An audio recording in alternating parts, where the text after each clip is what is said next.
Hi. This is City News of Vancouver. Yes, how can I help you? Yeah, I'm really upset. I recorded yesterday your news on Hastings Street where you came and Sarah Bly was out and you got the tents to stay here. You got the whole big crap to stay here. Now, I know that was all staged. I'm wondering if you guys staged it, because I got recordings from last week. Sarah Bly and she's government funded, and all her government funded friends out there staging exactly what I recorded yesterday. So that was totally staged. And you guys never mentioned that Sarah Bly all those people there were government funded. I'm very upset. Sorry, and both sides.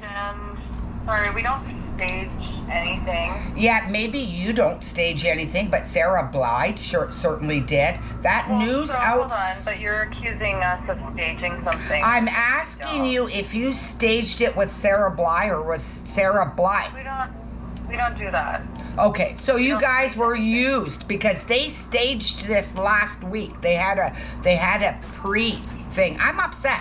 I'm upset that I seen that, and I know that, both sides are being funded by the government and we're suffering down here. And when I see them stage it a week before and I get it on video, and then the next week there they are again with you guys. Yeah, that's staged. I'm not saying you're staged it. I'm saying that I'm upset. I'm not accusing you of staging anything. I'm accusing Sarah Bly of staging the whole thing.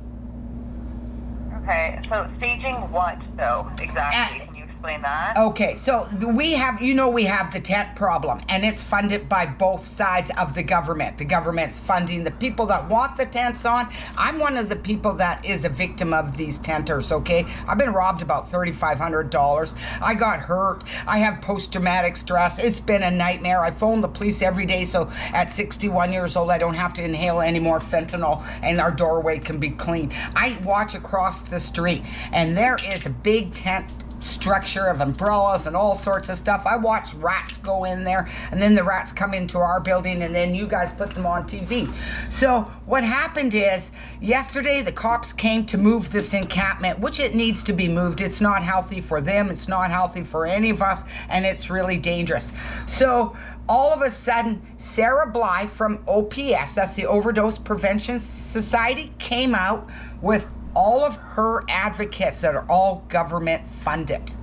Then when the police came here, and there's no way that could have happened. Oh, and then they blasted their music like we're not suffering enough, at our age and our shit show. They blasted their music. That was all staged. They did that last week, a trial run. I'm not saying you're involved in it. I'm saying that's what they did.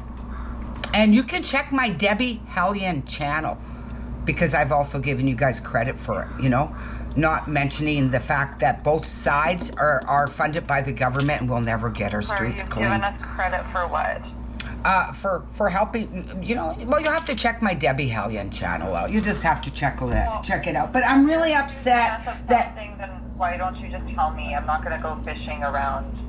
I gave you credit for failing to tell everybody in Vancouver that both sides are funded by the government and we're suffering down here. Both sides. You had government people out there that are supporting this horrible lifestyle. And I mean, I get sick so bad smelling the urine and poo. I go in an ambulance with gastro problems. There's nothing they can do. We're suffering down here. So you guys know that the government is funding the OPS, the other people that were there from all their societies, and they're funding the cops to try and clean it up. We're suffering down here. We've suffered so bad last year. I mean, I had Global News use my videos for the news. I've had CBC use my videos, my Debbie Hellion and the Apocalypse, for news. I have witnessed so much crap here. I could never even get help to become normal again.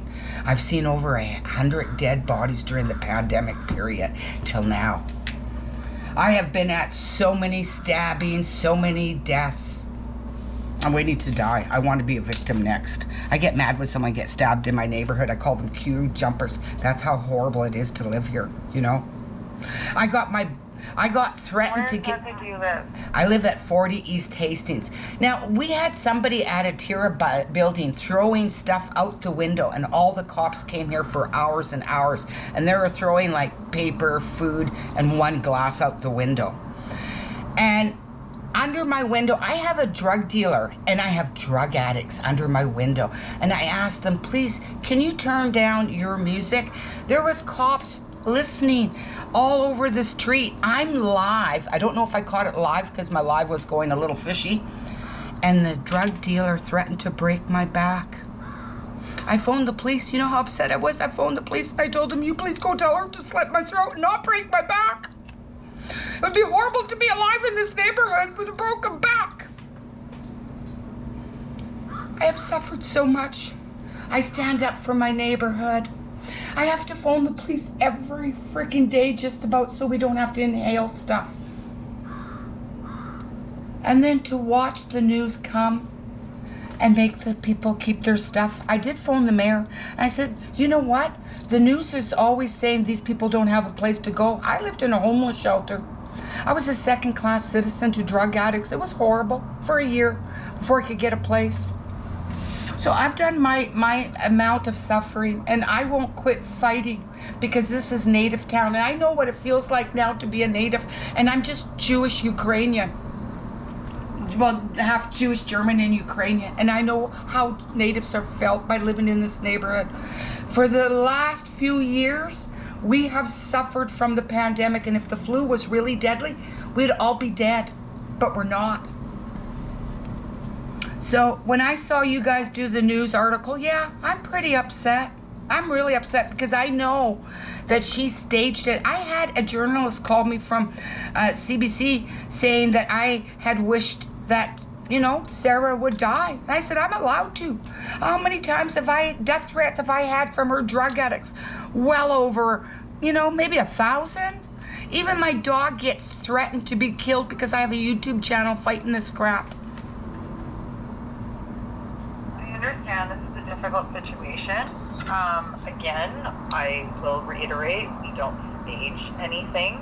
That's so okay. I'm going to let you go now because I recorded this whole conversation and I'm putting it on YouTube. Have a nice day.